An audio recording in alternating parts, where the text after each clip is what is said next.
Hi hello అండి. నేను ఈరోజు తోటకూర పప్పు చేద్దామని చూపిస్తున్నానండి. ఒకసారి చూసేయండి.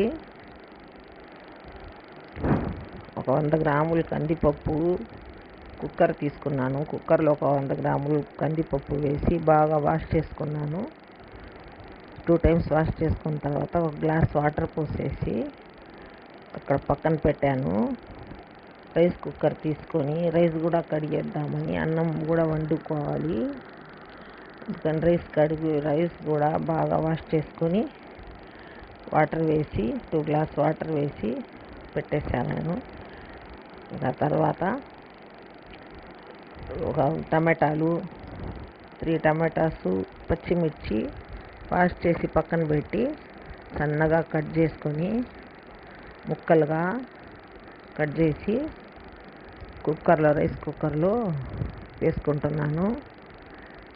ఒక 1/2 టేబుల్ స్పూన్ పసుపు, 1 టేబుల్ స్పూన్ కారం వేశాను. కొంచెం జీలకర్ర పొడి కూడా వేశాను.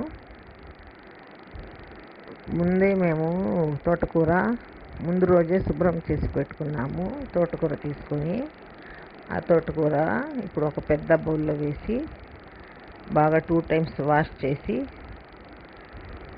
వాష్ చేసినాక ఇంకా కుక్కర్లో ఆ తోటకూర వేసుకున్నాను. తోటకూర మొత్తం వేసేసి కుక్కర్ మూత పెట్టేశాను. మూత పెట్టేసిన తర్వాత స్టవ్ వెలిగించి ఒక పొయ్యి మీద ఆకుకూర పప్పు కుక్కర్ పెట్టేశాను. ఇంకా రెండో పొయ్యి కూడా వెలిగించి ఈ రైస్ కుక్కర్ కూడా స్టవ్ మీద పెట్టేశాను. ఇంకా 2 కావాలండి మాకు, ఎందుకంటే పిల్లలు లంచ్ బాక్సులు తీసుకెళ్ళాలి. అందుకని చెప్పి 2 ఒకేసారి స్టవ్ మీద పెట్టేశాను. ఇంకా పోపు పెట్టుకోవాలి కదా. పోపు కోసం ఒక ఆనియన్ తీసుకొని సన్నగా తరిగి పెట్టుకున్నాను. కొంచెం జీలకర్ర, కొంచెం ఆవాలు, కొద్దిగా శనగబేడలు, ఒక 2 రెమ్మల కరివేపాకు, తెల్లుల్లిపాయ మొత్తం రెడీ చేసుకొని, ఎండుమిర్చి మొత్తం రెడీ చేసి ఒక ప్లేట్లో పెట్టేశాను. ప్లేట్లో పెట్టుకొని చిన్న నిమ్మకాయ సైజ్ అంతా చింతపండు 1 గంట ముందే నానబెట్టుకున్నాను. బాగా నానితే బాగా రసం బాగా వచ్చిందని చెప్పి.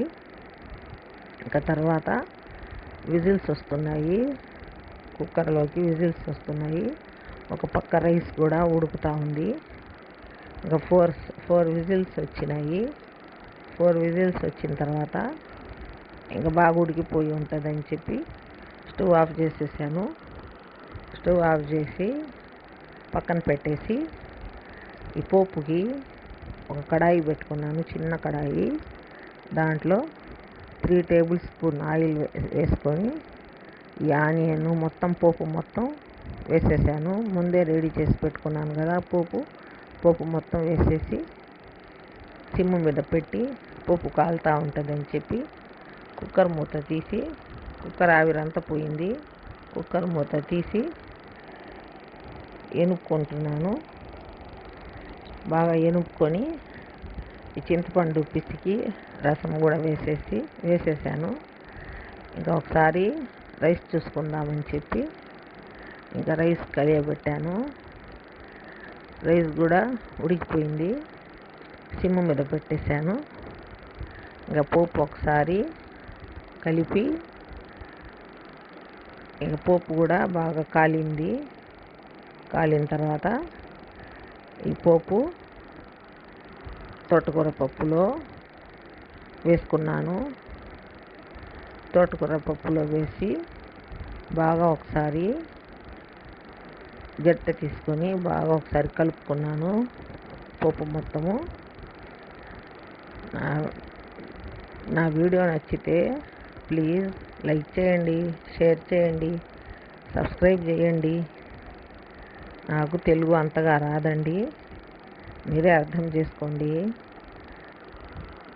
ఇంకా వంట అయిపోయింది. ఇప్పుడు పిల్లలు రెడీ అవుతున్నారు పిల్లల బాక్సుల్లోకి, లంచ్ బాక్సుల్లోకి. నేను